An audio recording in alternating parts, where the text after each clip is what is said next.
Well, my word is multifaceted, and the reason why I chose it is because I think we've always been raised to believe that we are only one thing. And I've understood something, that in my profession, I could delve into different fraternities, and also I could allow myself and my cultural identity as a woman to be as diverse as I wanted it to be.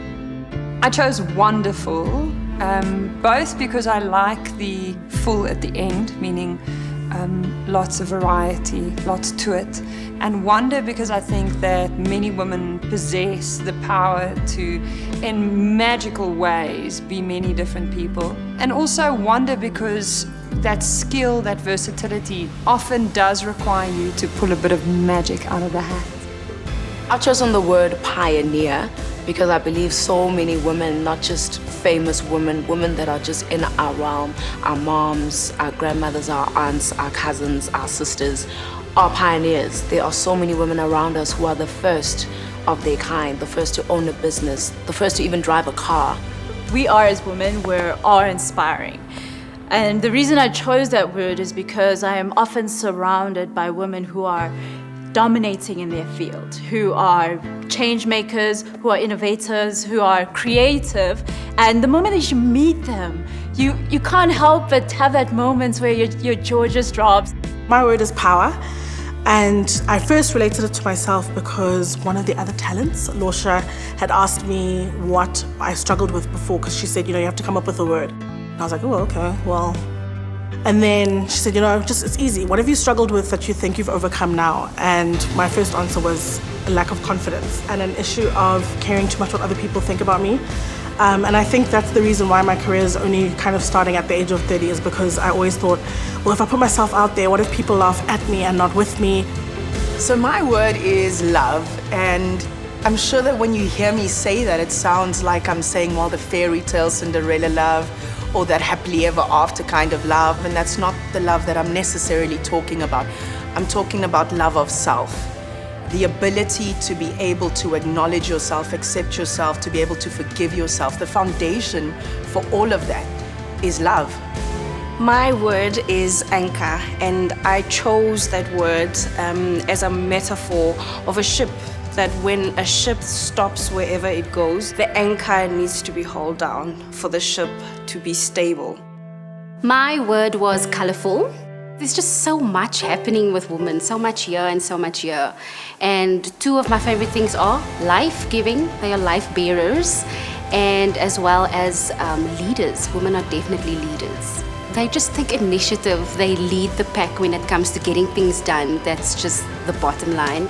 And they are on the forefront, or we are on the forefront of so many things.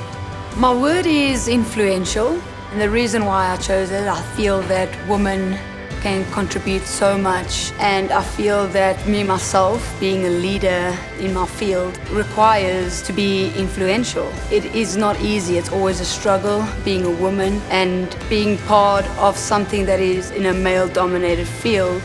In my field, there weren't many girls that participated, and having to play with boys because soccer was my passion, my love, and it still is. And that is what motivated me to reach out for my dreams. It's taken me a very long time to get to that stage.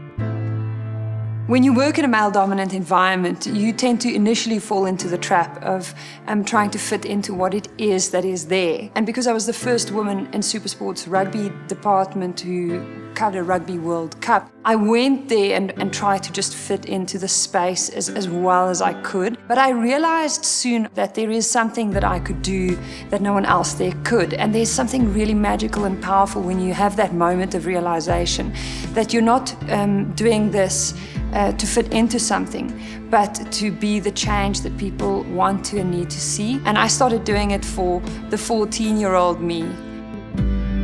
I'm a Hawk pilot, a Hawk Mark 120 commander.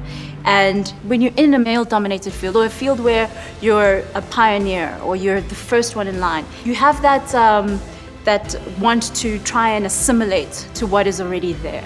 And sometimes you can lose yourself. That doesn't inspire anyone.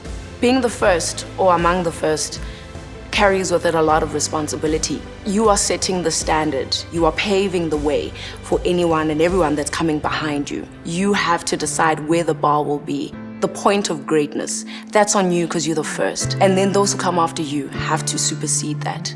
But you've got to be great first so that they can be greater. When you know who you are, you will be able to identify what it is that you like, what you do not like, what your strengths are, and what your weaknesses are. And when you've got that covered, anything else that comes your way, you have a fighting chance at dealing with anything. I know the world will say that you need to be, they'll put you in a box and say this is what a woman is like, but no, just be whatever it is that you need to be. Find the different shades and colors in who you are and what you are and live it. Who I am is as important as what I do. So I think sometimes we define who we are by the successes of our lives. And I always say to my kids, you know, make sure that in whatever you do, you bring home fulfillment, because that's my mandate when I work. I don't just want to bring home a paycheck. I don't just want to bring home food on the table.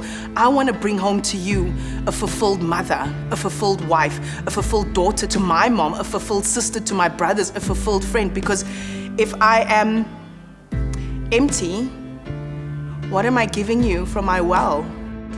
In the industry that we are in, it's quite harsh where you are judged from the minute you walk in. Before you even open your mouth, you are judged already on how you look. So when you are confident, the rest of the things just fall into place automatically. I'm not gonna stop because some Jabulani from Fosloris thinks I'm not funny. Like MTV Base thinks I'm funny. DStv thinks I'm funny. I've reached a level where I can say that I've achieved my dreams as a woman. Living the wonderful version of yourself often just takes a bit of confidence in the fact that there is something wonderful inside. I believe that women have a universe inside them. They have multiple capabilities and diverse capabilities.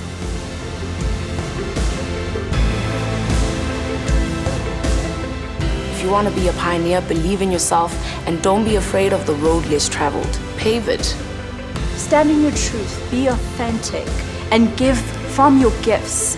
Nothing with having comes easy for any woman out there, and you just keep going at it and believing in yourself. It's never just a setback, because nothing in this world exists without its opposite. So right now, if you're experiencing a setback, well, prepare for your comeback.